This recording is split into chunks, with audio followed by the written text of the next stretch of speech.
a réalisé qu'on se posait des questions, par exemple, qu'arrive-t-il aux jeunes polyhandicapés, les jeunes qui ont une déficience physique, mais aussi une déficience intellectuelle ou déficience physique et un TSA? Donc, quelle serait la trajectoire de ces jeunes-là? Quelles sont la trajectoire des jeunes qui sont, par exemple, qui ont des cas, comme on dit, trop lourds en jargon? Où est-ce qu'on les situe? Où est-ce qu'ils s'en vont?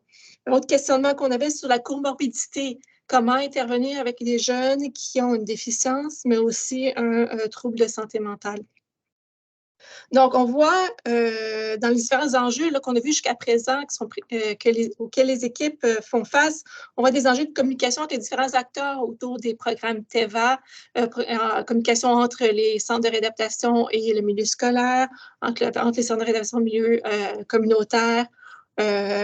Donc, on parle donc de briser les silos, pour briser ces silos entre les différents secteurs qui sont impliqués dans la transition, briser les silos entre les différentes trajectoires selon le parcours, je dirais peut-être le profil clinique des personnes. Et peut-être briser les silos ensuite aussi entre les différents mandats. On a un mandat qu'on appelle une TEVA ministérielle, qui a une structure, du moins par écrit, suffisamment clair. Son application, peut-être, c'est une autre réalité. Et il y a aussi les programmes de transition qui sont plus fluides et les programmes d'intégration à l'emploi qui visent les jeunes. Donc, on va voir dans les présentations aujourd'hui différentes trajectoires et bonnes pratiques qui ont été mises en place par nos présentateurs. Aujourd'hui, il y aura donc une présentation de Marie-Claude Saindon, qui est chef de programme au CIUS Centre-Ouest, qui va présenter certaines solutions qu'elle a appliquées pour son programme de transition. Lucie Lac, ici professeure de l'École de travail social, qui présentera en premier et qui a siégé sur différentes tables reliées à la transition, qui va pouvoir partager sa sagesse avec nous. Et également Martin Cahouette, qui est professeur au département de psychoéducation à l'UQTR et titulaire de la chaire Autodétermination et handicap, qui va nous présenter son modèle innovant de carrefour qui favorise l'autodétermination et la participation sociale des jeunes adultes présentant un DI ou un TSA. Donc, sans plus tarder, on va commencer par la première présentation de Lucie. Lucie, the floor is yours. Okay, thank you. Thank you very much for the invitation to present. I'm going to speak to you about some results that emerged out of a project that I was involved in for a couple of years. I brought together a lot of people from the CIUS, managers and directors and staff, and as well as leaders from community organizations and foundations, in order to better understand the needs of individuals transitioning into adulthood. And these are the results or the recommendations that emerged from about, I believe this one was 27 key informant interviews regarding kind of what are some potential solutions going forward. So here we have just some basic information. According to the Canadian Disability Study, more than 75% of youth between the ages of 15 and 24 with a disability were not in school and were not engaged in any sort of employment. This statistic may be surprising to some, but not unexpected. When neurodivergent individuals are leaving secondary school at 3 to 4 times the rate of students who are neurotypical, and when 40% of those individuals leave school without a diploma or other qualification, and when 66% of working age neurodivergent individuals are not in the labor force, one can only expect a lack of engagement to emerge. So there's different, I guess this slide is really about the fact that there's so many different starting points and various trajectories. The journey out of high school varies broadly for neurodivergent individuals, and there are different starting points. At one end, you have students graduating from regular high schools at the age of 16 who may be receiving only minimal accommodations, and at the other end are students leaving specialized schools at the age of 21 who followed a modified curriculum and have received major accommodations to address their needs. In between these two are individuals who are graduating either from regular or specialized high schools, but who will need additional support to complete their education and or obtain employment. And this is provided by many school systems and as well as rehab centers and community organizations. So the recommendations are really divided into 3 groups. So one has to do with the transition process. So the idea that we need to benchmark social work or social work technician caseloads against other CIUSs. How many our clients are the social work or social work technicians in one CIUS seeing versus other CIUS. So this really has to do with this broader idea of the need to really standardize the approach, perhaps even more at the provincial level. And of course, always we need to hire social workers and social work technicians. And this recommendation has become even more palpable because there are many vacant social work positions, as I understand, within the CIUS at the moment that need to be filled. So there's this is a real issue at this point.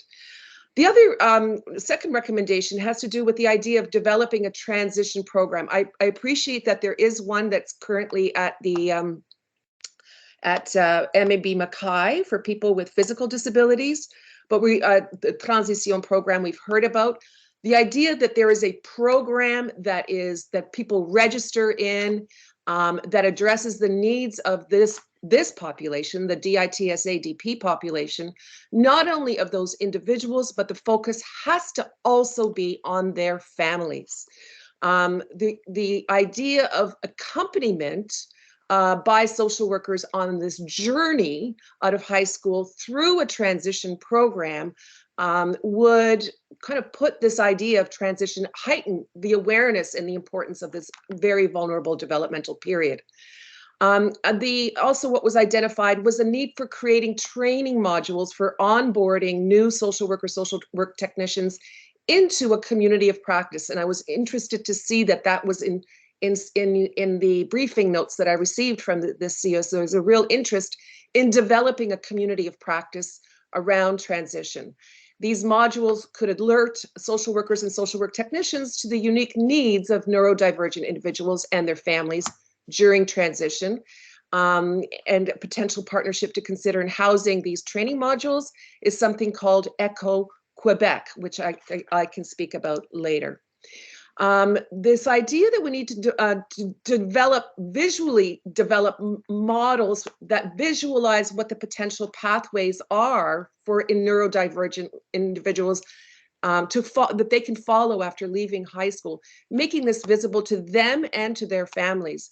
And this could be achieved by partnering with this organization called, or website actually, it's called Autism and Intellectual Disability Resource Exchange Network, which is available in both languages, English and French, or with L'Accompagnateur, or developing a specific page on the CIUS website related to transition and the services and supports that are available. Develop a trajectory of care plan that not only addresses function, because that seems to be a strong emphasis, but also addresses the other F's: finances, future, friends, family, and fun. These are some of you may be familiar with this work that's been done by Peter Rosenbaum and Jan Willem Gorder, who run a transition hub out of McMaster University that is attended by people from across the country. It's a great resource, and this idea of a plan being broader than function, I think, is one that I've been promoting vigorously. And so making information regarding how the future related to these issues can be addressed during transition. And then develop an intersectoral governance structure so that the TEBA-CIUS relationship is strengthened and strategic oversight is provided for quality improvement initiatives. I understand now that there is a table at a higher level, I think at the director's level. I'm not sure how much of an intersectoral table de concertation there is at the more local level. So perhaps we could speak about that. Regarding educational and employment opportunities, we need to develop a common set of outcome indicators of living a life of quality for neurodivergent individuals and families. I know that there is a project at Transition, which has been funded by SSHRC, to try to identify what potential indicators there might be beyond simply counting the number of people that you've seen over the last week. So this table de concertation should include community organizations and other private and public sector groups that are providing or interested in providing continuing education and employment services. The silos that you have identified as a problem, some leadership needs to happen to, it doesn't have to be me, it can be somebody else, to bring together these community partners who at least as a beginning would become more familiar with what each other are doing, but then also potentially pool their resources and collaborate to develop and innovate together. We also noted there is an issue regarding job coaches. And this has been, job coaches exist in other provinces and other jurisdictions. There seems to be a gap, and part of that has to do perhaps with not enough training programs to develop job coaches. So this idea of advocating for micro-credentialing or short-term flexible programs or certifications that could be provided through continuing education at the university or the CEGEP level is a potential way forward there. And then this is my last slide. I think this idea of advocating for more support from the provincial government for social enterprises, which are sometimes fall in between the gaps of what is funded, and advocating for more input into PSOC funding. We don't have, our CEUS doesn't have a voice in what community organizations within our jurisdiction receive PSOC funding or not. That's managed by another CEUS. So advocate to alter the functioning, and this has happened, I think already, the social solidarity payment system, which was a real disincentive, where this $200 per month starts to get clawed back from social solidarity payments after making a certain amount. And this idea of conducting a focused needs assessment of those with déficience physique and those with DITSA, DP, that includes not only those with moderate to high needs, but actually a majority, based on my calculations of prevalence rates, a majority of the individuals in our jurisdiction will have mild needs. They're a bigger group. Milder needs, but needs nonetheless. And this advocating for a local intersectoral government and non-government advisory board, and this idea of transforming a position in the CEUS to focus on building relationships with community organizations, and that has in fact already happened, because these are recommendations that were shared with the CEUS back in June. So that's my presentation. Thank you. I have a quick question. What happens if, like you're saying, focus of families is number one? Sometimes our clients don't want families to be involved. What do we do in those situations? And why? What? I guess I would wonder what the reason for that is. I hear that there's this idea that parents are sometimes problematic. Or get in the way of promoting the autonomy of the individual. But I guess I would have a serious discussion about how parents may need help in getting there, and that would be of interest. That would only be helpful to the individual and not a hindrance. Yeah. Because they're of age, right? So Mm-hmm. they kind of decisions. Yes. I agree. And you obviously you may need to respect that, or you do need to respect that, but not at I think that there is, the needle has to shift a bit in our CEUS about the engagement of families. Yeah. Can you elaborate on that?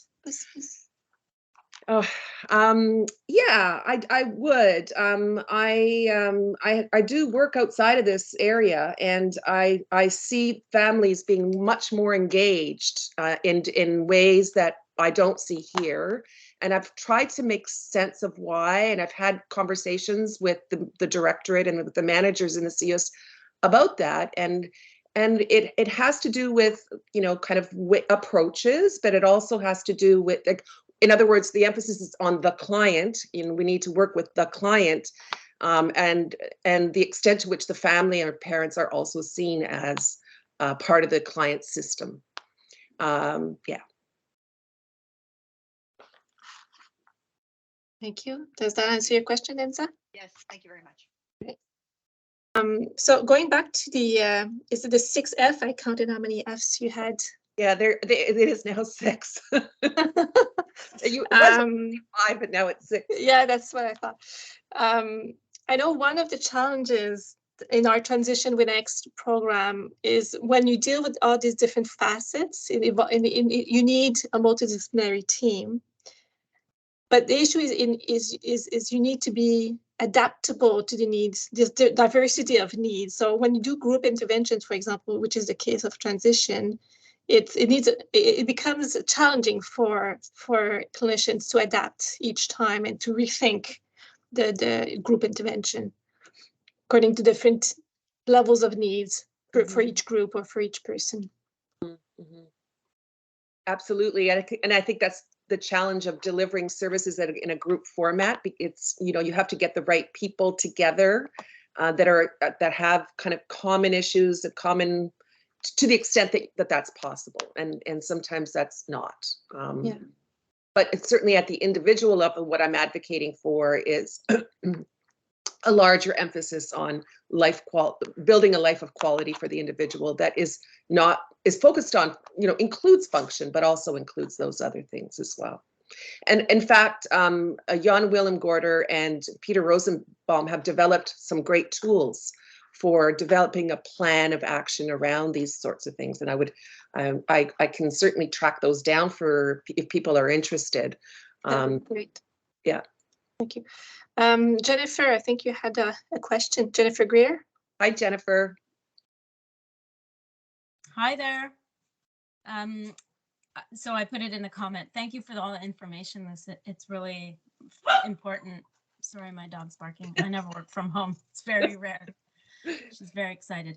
I just, similar to my comment, it would be great to have a table de concertation where we could sit together like CRDP, CRDI, and maybe education together. I work with more of the heavier complex kids. It's a smaller number, but with heavy needs. And I know the community sector is responding creatively, sorry. But it would be great to, like, I find out often from parents lately, or case by case of some of the initiatives, for example, where a day center in the community has a reserve spots because the CRDI, like all this info, I don't want to waste time, but like I find out live sort of. So it'd be wonderful if we could have a tablet together, and also with education, I think is really important. Also some feedback from parents I've had over the years, but thank you, super good information and stuff to go forward.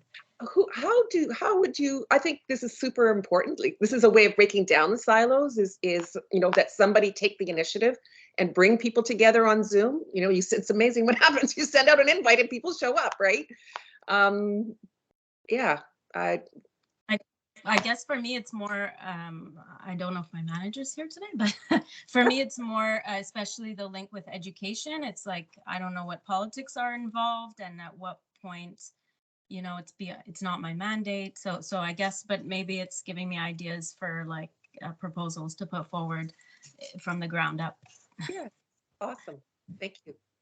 Well, in the little bit I've read recently, I think what you just raised, Jennifer, is exactly that. Who's to take the leadership to bring people together? I think that's a challenge that many are facing. There is one other point that I just wanted to make, and that is that because there was in the briefing, there was a question around developing a program for residential autonomy, you know, like a skills-based live, you know, young people come into the home, somebody assesses what their abilities are, and then teaches them new skills to increase their residential autonomy. There is a program that is being developed with A-Link. A-Link is a community organization, and they are working together with the Israeli Foundation I believe folks at Miriam Home are offering some advisory in-kind kind of support. And they will be starting they have a duplex, and they are renovating the duplex, and they will be taking people in to initiate this program. I think that should be starting in September. So important for you to know about that. Building capacity at the Jewish General is also started around building capacity among the specialists, as well as the Herzl Clinic. I know I've been contacted by the nurse practitioner from that clinic to see if we could increase the capacity in that institution to receive individuals with intellectual disabilities and autism. What else? There was something else. Hold on. Oh yeah, just, getting back to this, I couldn't stress more the importance of involving parents. If you want to have a look at what parents are can be pretty awesome allies.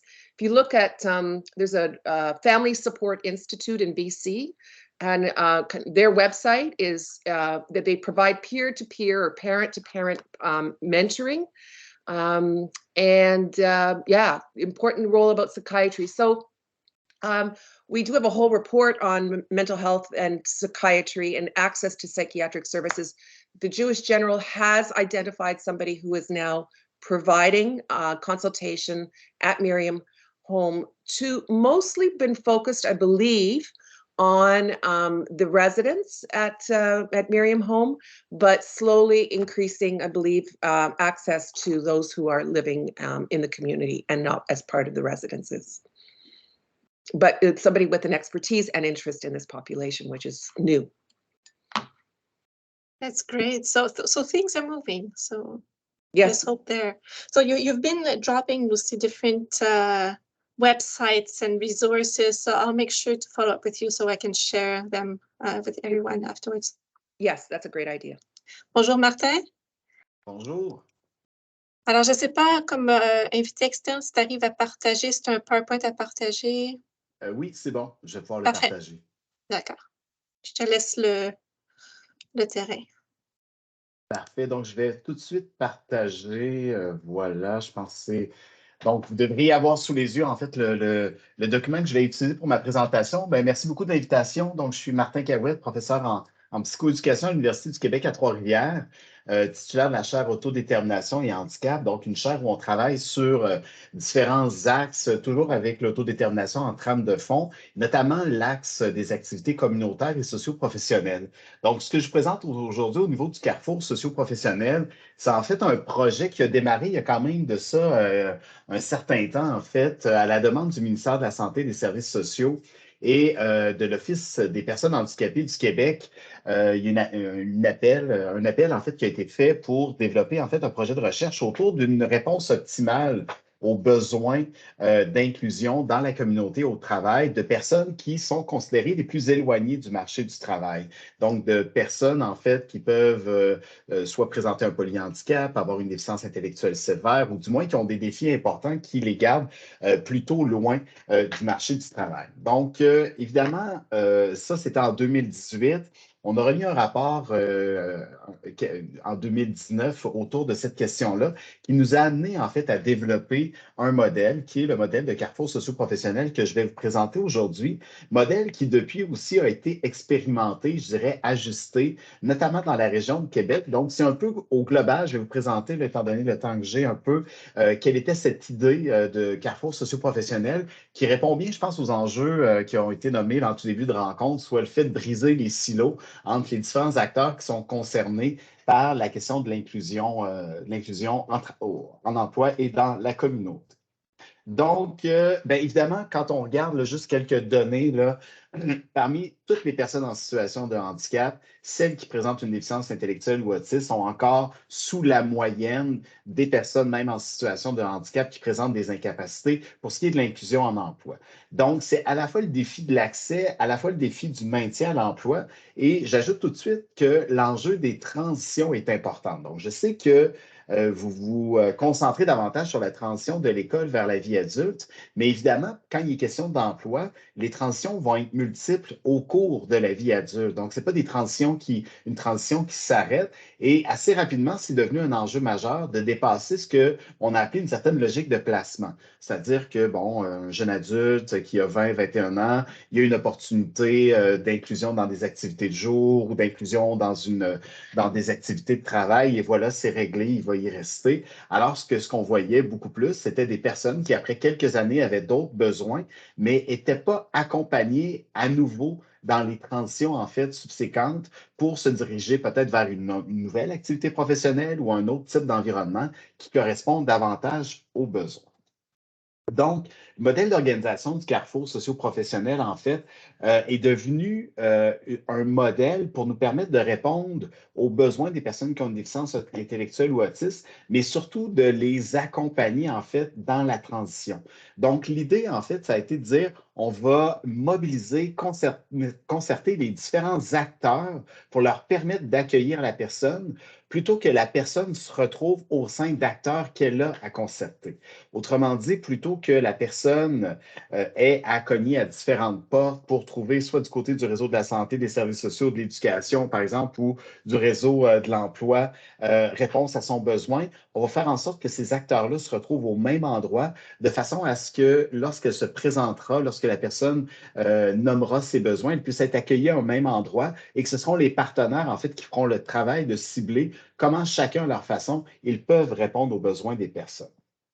Donc, l'idée, en fait, on parle d'activités productives à l'intérieur de la communauté pour cette population-là, avec différents principes, hein, où on part toujours de l'idée que l'emploi régulier, donc, ça demeure en fait la première visée du carrefour, d'amener le plus possible les personnes accompagnées vers un emploi ce qu'il y a de plus régulier possible. Mais lorsque ce n'est pas possible, ben, il doit y avoir en fait une alternative pour ceux en fait qui ne sont pas en mesure d'intégrer un emploi, disons, plus classique ou ce qui correspond à la norme culturelle. Donc, à travers, en fait, les activités de travail proposées, il y a aussi ce troisième principe-là là, qui est sous-jacent au carrefour, qui est toujours de se dire on va maximiser, en fait, la participation sociale de la personne, on va accroître les opportunités de participation sociale, donc d'interaction au sein de la communauté à travers une activité de travail. Donc, de privilégier finalement des activités de travail qui mettent la personne en relation avec différents partenaires, différents acteurs de la communauté. Donc, je vais me servir en fait là, surtout du modèle pour vous présenter un petit peu là, ce qui a découlé des travaux, puis ensuite vous dire un peu comment tout ça s'est opérationnalisé. Donc, ça, c'est vraiment le modèle initial où, après avoir fait une certaine lecture de l'environnement, d'avoir fait une recension des cris, d'être allé à la rencontre, puis d'avoir analysé en fait différents modèles socio-professionnels qui étaient intéressants à travers le Québec, ce qu'on se disait, c'est qu'il y a toujours cette logique-là, en fait, où les personnes, elles arrivent, en fait, la provenance des personnes, un certain nombre arrivent de l'école, de la TEVA, plusieurs arrivent par les CIS, les CIUS, certains arrivent par les services spécialisés de main-d'œuvre, certaines personnes arrivent d'autres endroits, mais il y a toujours cette idée-là que la personne est généralement rattachée à une structure. Elle ne se retrouve pas au moment de la transition sans aucun lien d'appartenance. Donc, il y a toujours cette appartenance-là. Maintenant, c'est tout le défi de la concertation puis de la coordination qui est le point central du modèle que vous avez là, qu'on a appelé Carrefour socio-professionnel et communautaire. L'idée du Carrefour socio-professionnel et communautaire, c'est d'avoir une coordination d'abord qui est locale. Quand je parle d'une coordination locale, tout dépendant de là où on se trouve au Québec, évidemment, je dirais la zone concernée en fait par cette coordination-là va varier. Donc, bien sûr, si on est en région, bien, peut-être que c'est à la hauteur d'une MRC. Si on est à Montréal, ça pourrait être à la hauteur d'un arrondissement. Si on est dans une ville, bien, peut-être c'est à la taille de la ville, tout simplement. Mais d'avoir une coordination locale, en fait, qui assure le maillage avec les différents partenaires et acteurs concernés, et à la fois d'avoir un comité clinique qui a cette responsabilité-là d'offrir les services directs à la personne en fonction, évidemment, des missions, des spécificités de chacun de ces acteurs-là. Donc, la coordination locale, elle a un rôle extrêmement important qui est celui d'avoir un regard sur la globalité, en fait, des personnes qui sont accueillies au sein du carrefour socio-professionnel pour être en mesure d'identifier, par exemple, les zones, les secteurs, les domaines, les catégories de personnes pour qui il n'existe pas de réponse suffisante sur son territoire.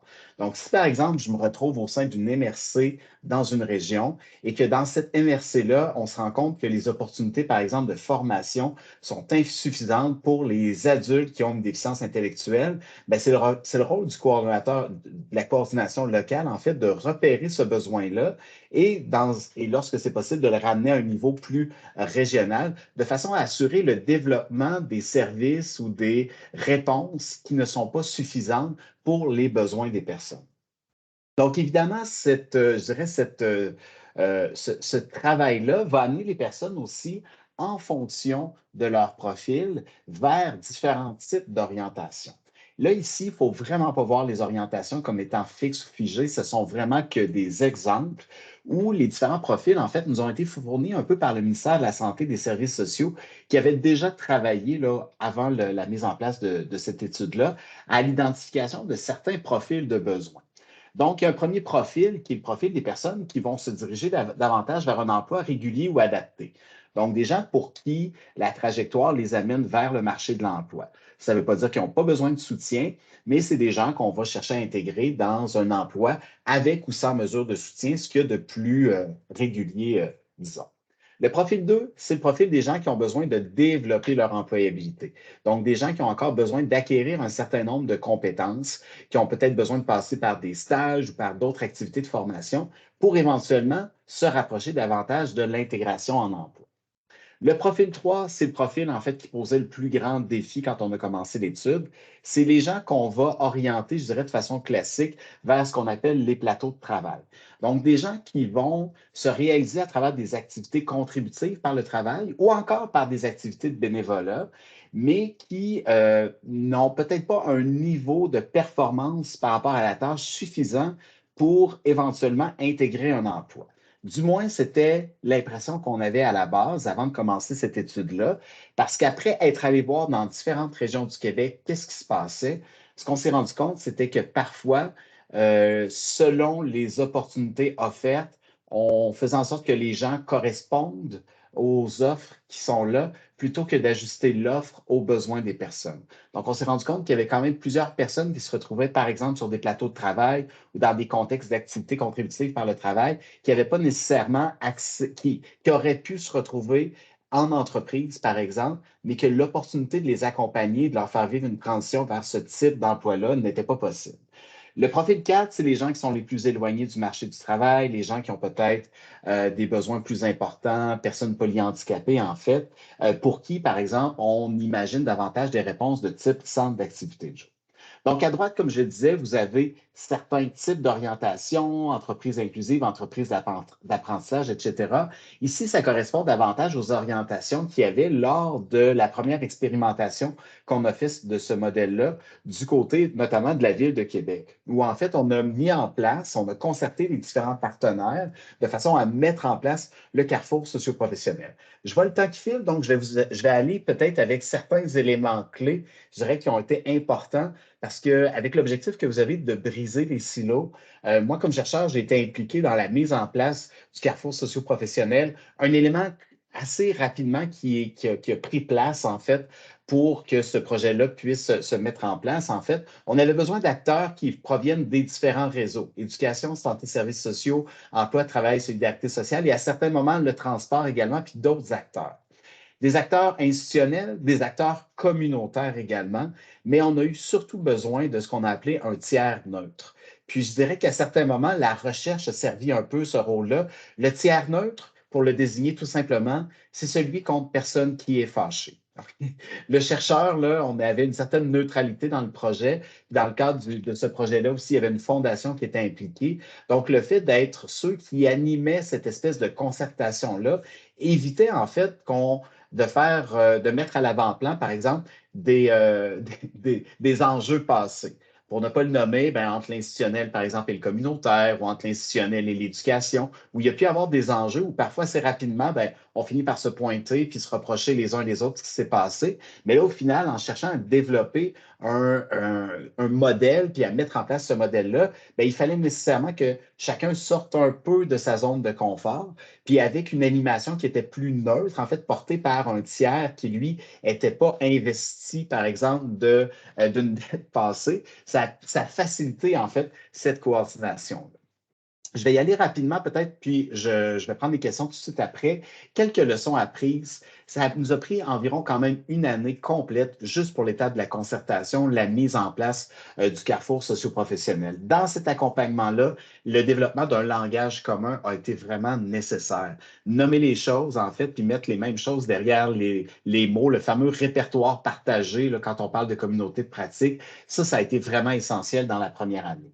Mettre de l'avant les visions différentes de l'accompagnement individualisé. Tous les acteurs disaient tous la même chose, c'est-à-dire on le fait déjà.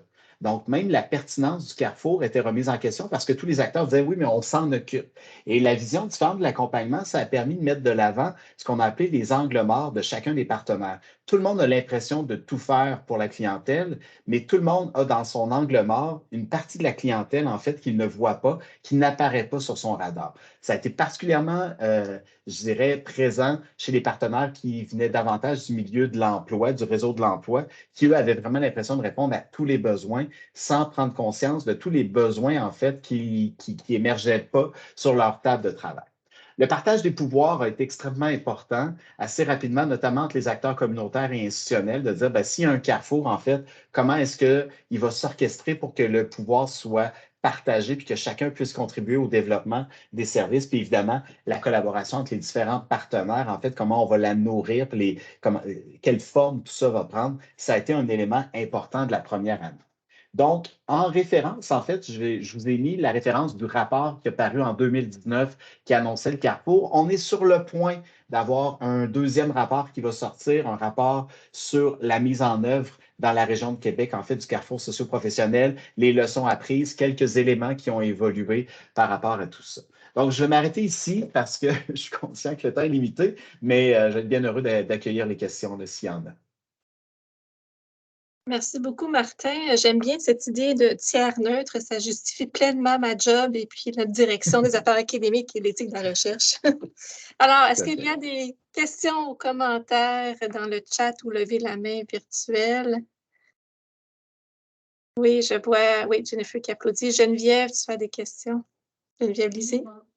Oui, bonjour. Merci beaucoup, M. Cahouette, pour la présentation. Super intéressant. Donc, moi, je représente une direction des programmes d'efficience en Montérégie. J'avais commentaires et questions.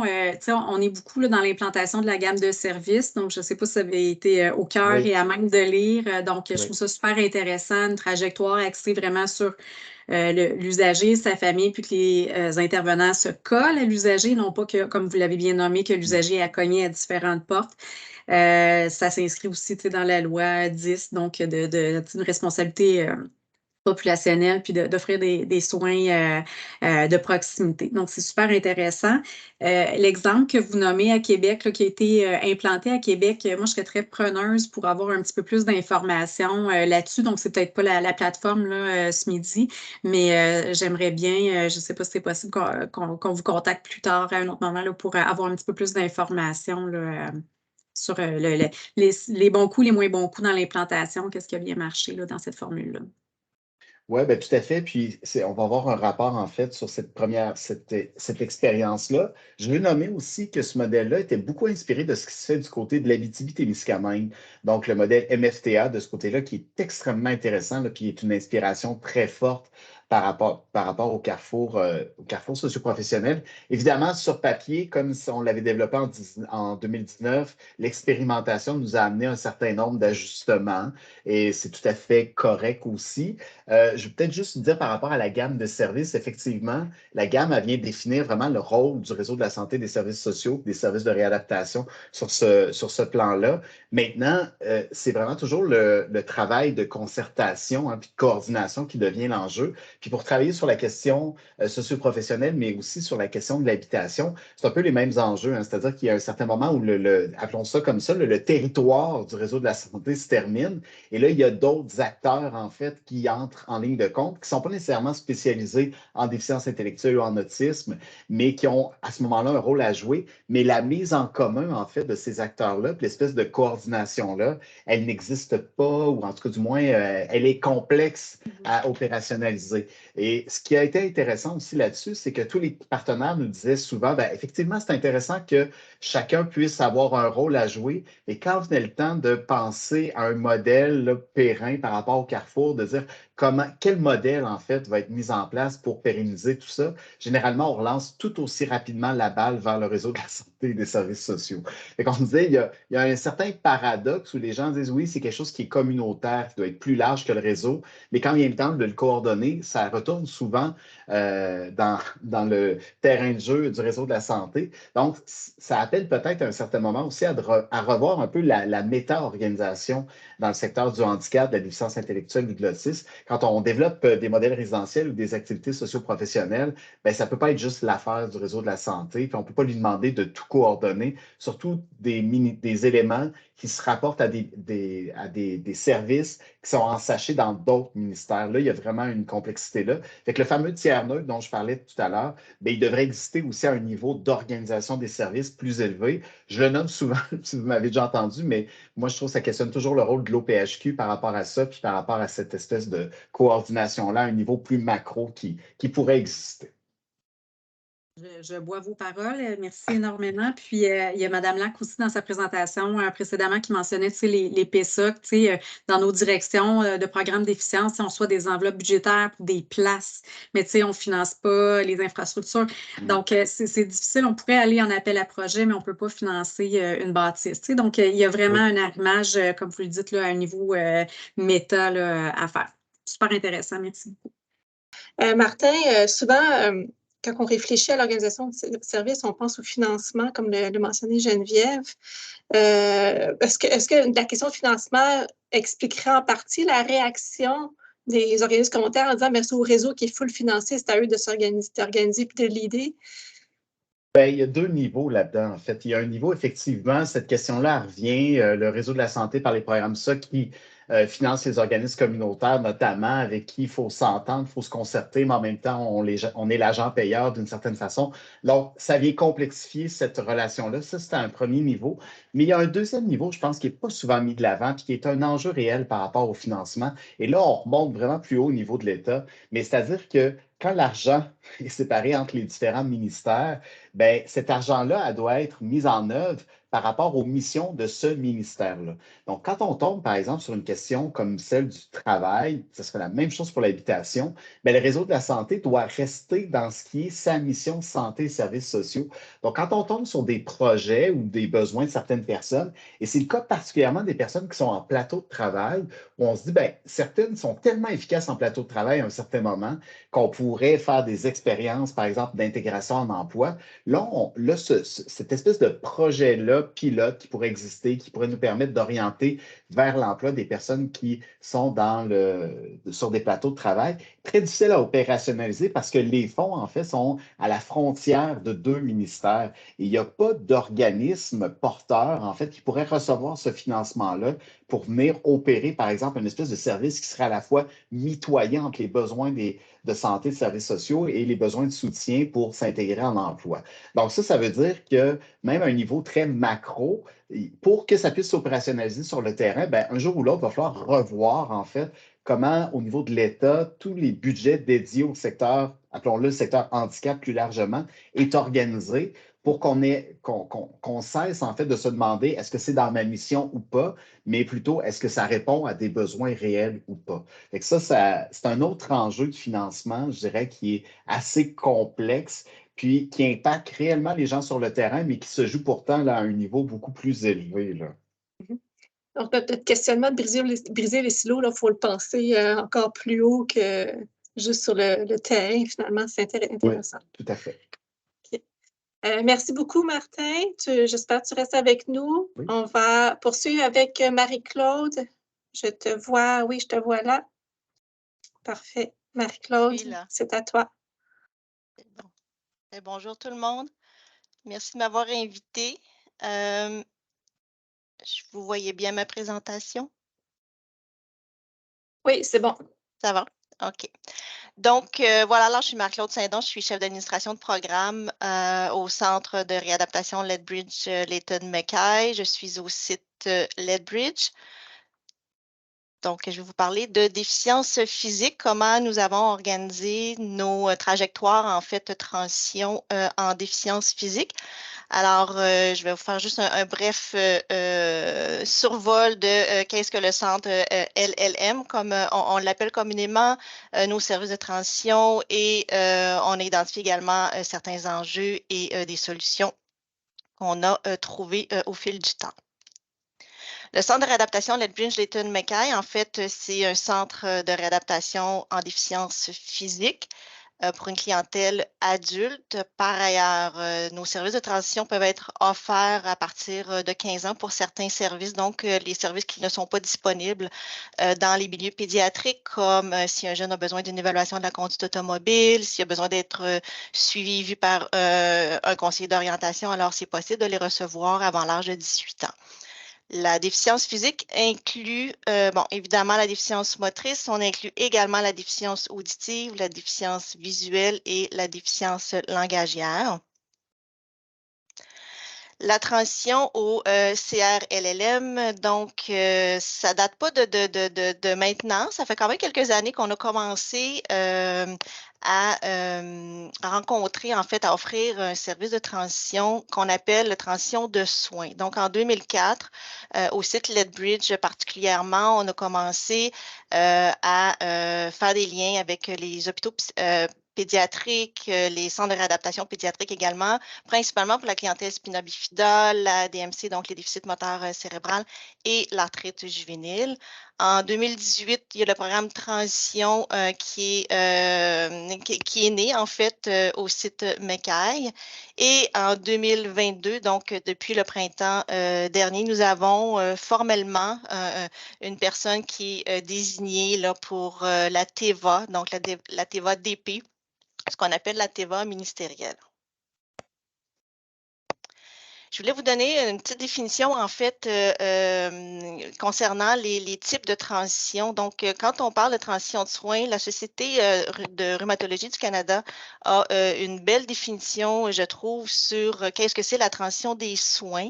Donc, c'est le transfert intentionnel et planifié des adolescents et jeunes adultes atteints d'affections physiques qui doivent passer d'un système de soins centré sur l'enfant à un système, évidemment, de soins à vocation adulte. On parle d'un processus complexe qui se fait sur une période de temps et qui est significativement différent aussi d'un simple transfert administratif.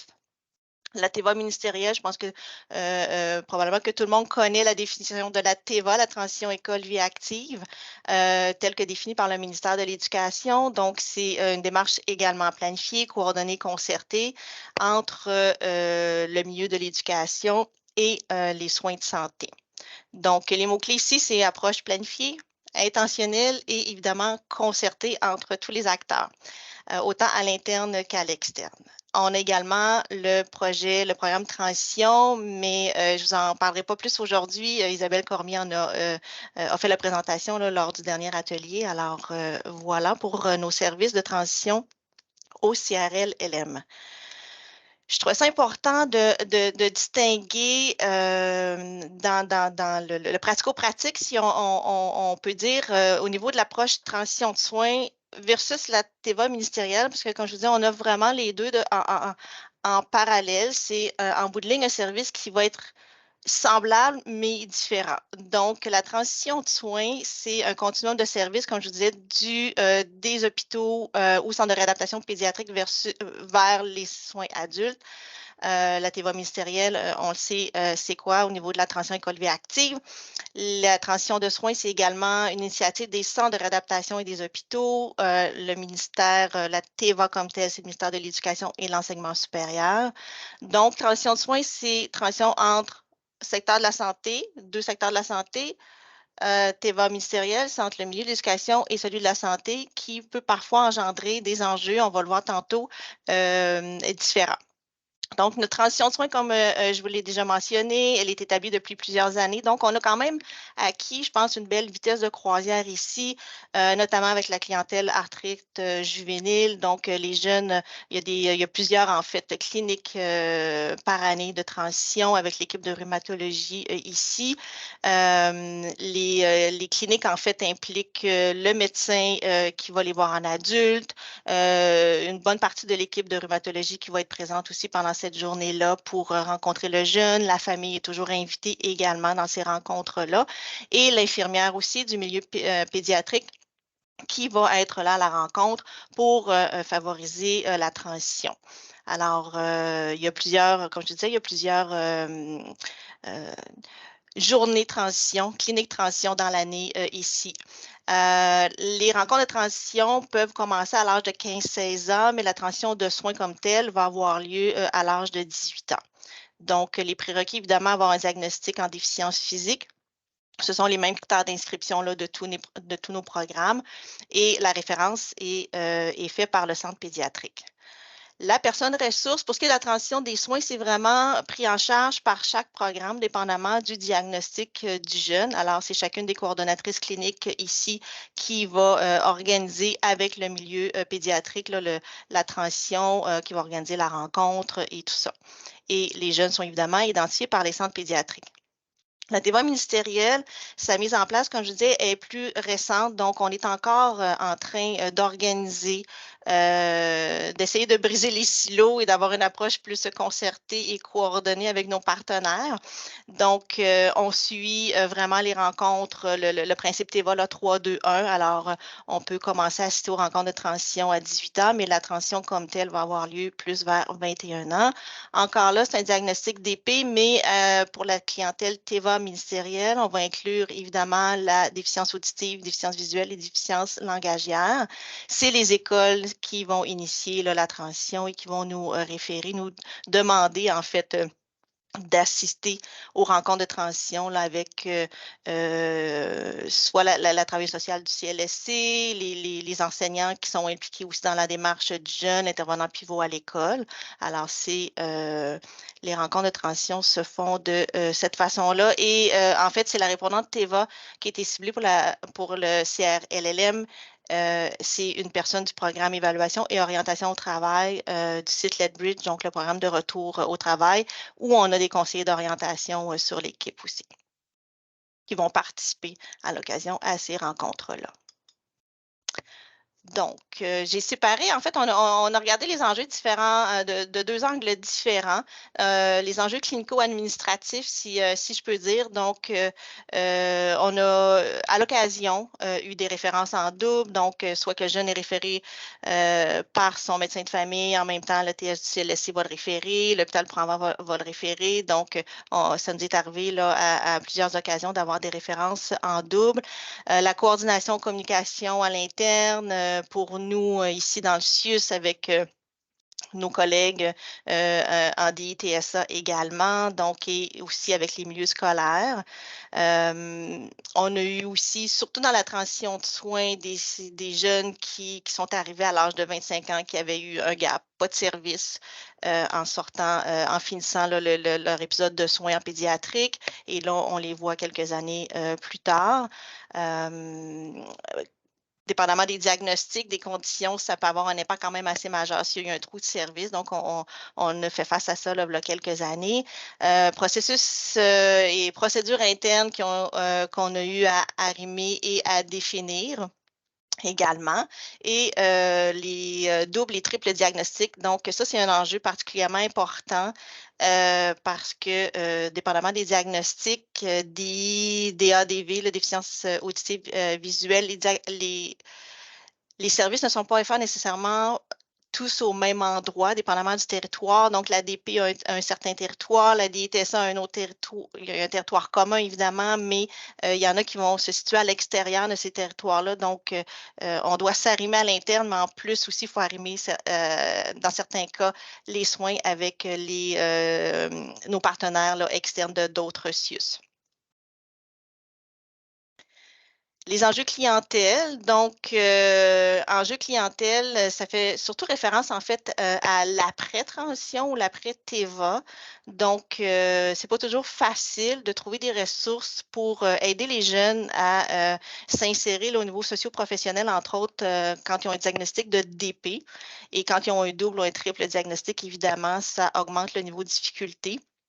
Alors, les arrimages sont pas toujours faciles. Il y a peu ou pas de centre de jour pour la clientèle en déficience physique. Les plateaux de travail sont très, très rares. On a comme 2 ressources sur l'île. Manque de ressources, évidemment, pour l'intégration socio-professionnelle, l'autonomie financière aussi, qui, des fois, pourrait permettre aux jeunes de souffler peut-être un petit peu s'ils pouvaient avoir accès là, à la solidarité sociale pendant un temps, pendant peut-être le temps de la réadaptation pour l'aider après ça à réaliser son projet. Quand ils sont en couple, bon, ils deviennent dépendants. Alors, il y a toute une question d'estime aussi de soi qui rentre en ligne de compte là-dedans. Alors, c'est pas simple là, au niveau de l'autonomie financière et le sentiment de dépendance. Les technologies aussi qui ne sont pas toujours au point pour favoriser l'intégration socio-professionnelle. Quand on parle de difficultés de langage, donc il y a des choses qui existent, mais ce ne sont pas encore au point. Donc, quand on vient pour parler intégration sur le marché du travail, ces jeunes-là font face à beaucoup d'obstacles. Il pourrait y avoir un potentiel, mais au niveau de la communication, quand ça ne fonctionne pas, puis qu'il n'y a pas de moyen de compenser ou difficilement, ce n'est pas toujours fonctionnel sur le marché du travail. Donc, il y a un enjeu aussi à ce niveau-là. On a imaginé quelques solutions. On n'a pas de solution miracle. On est encore, comme je vous dis, en train de peaufiner, d'arrimer nos collaborations avec nos partenaires. Par contre, je dirais l'identification d'une répondante TEVA en DP, de 1, ça a été quand même une solution intéressante quand on a quelqu'un de nommé et quelqu'un dont les écoles aussi, le milieu de l'éducation, connaissent l'existence. Donc, évidemment, ça va être plus facile là, pour faire le lien.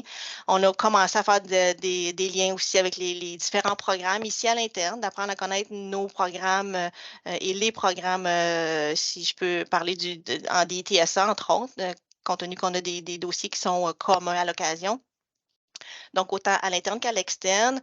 On implique aussi une conseillère d'orientation de Lethbridge dans la majorité des dossiers de transition et TEVA. Cette personne-là est souvent celle qui va demeurer longtemps dans les dossiers, en fait, une personne qui devient un point d'ancrage un peu là, au niveau du cheminement du jeune. Il y a beaucoup de jeunes qui font un bout avec nous et bon, qui vont à l'école, qui retournent sur les bancs d'école et tout. Et bon, quelques années après, finalement, bon, il y a eu des enjeux, il y a eu des difficultés, mais la conseillère d'orientation peut revoir ce jeune-là pour revoir peut-être un plan de vie. Donc, nous, on fonctionne vraiment, on voit ça comme un projet de vie, les jeunes, que ce soit la transition de soins ou les TEVA, c'est vraiment l'approche de projet de vie. Donc, on s'attarde vraiment à toutes les habitudes de vie. Madame Lac parlait des 6 F. Là, on essaie le plus possible d'adresser tout ça là, avec nos jeunes. Donc, justement, les équipes ont dû s'ajuster au niveau de leur approche en fonction de la réalité des jeunes. Les jeunes ne sont pas toujours disponibles. On essaie d'utiliser les journées pédagogiques, les périodes d'été ou les congés pour pouvoir les voir.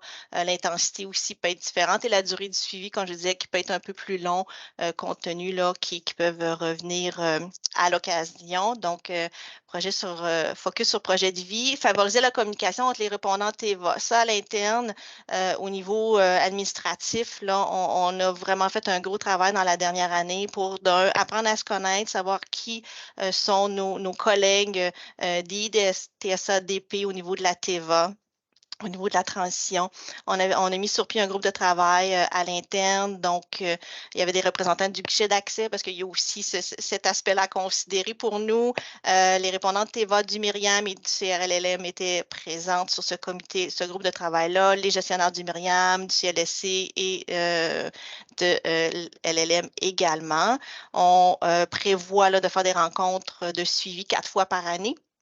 Et pour faciliter le suivi de nos dossiers communs dans notre CIUS, nos dossiers de transition, évidemment, on a créé un fichier Teams qui est partagé. Donc, toutes les répondantes TEVA ont accès au même fichier et donc, on peut facilement là, faire le suivi de ces dossiers-là, déterminer dans certains cas, est-ce que bon, la majeure est plus des TSA, DP, on reste en backup si jamais il y a des besoins ou tout ça. Donc, voilà, alors pour le moment, c'est comme ça qu'on fonctionne. Je pense que ça va bien. Il y aura probablement des ajustements à faire là, au fil des prochains mois, des prochaines années.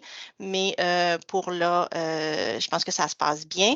Et on a toujours une présence des gestionnaires Myriam et du CRLLM aussi sur les comités régionaux TEVA. Donc, vous parliez de table de concertation. Donc, nous, on a 2 représentantes qui sont sur ces tables-là.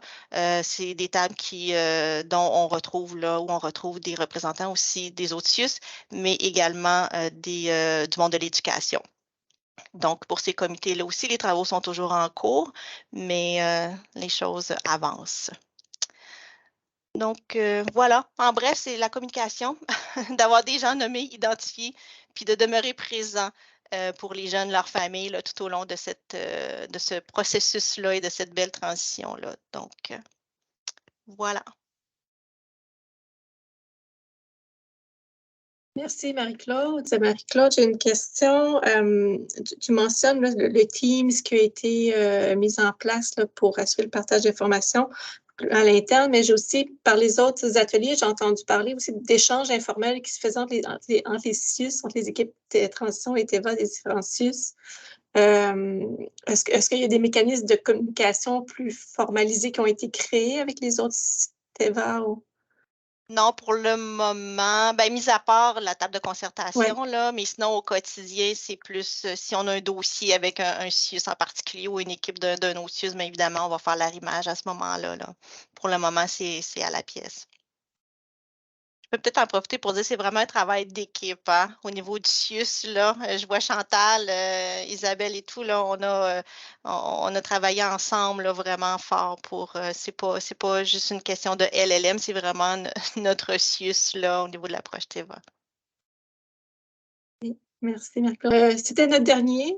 J'espère que ce ne sera pas la fin. On verra pour la suite quels sont les besoins. Vous avez des idées sur comment on pourrait poursuivre. On est ouvert à vous soutenir. C'est pour ça qu'on existe. On est là pour vous aider dans l'amélioration de vos pratiques et de vos programmes. Donc, merci Marie-Claude, merci Lucie, merci Martin pour votre présence et merci à tous. Bonne fin de journée.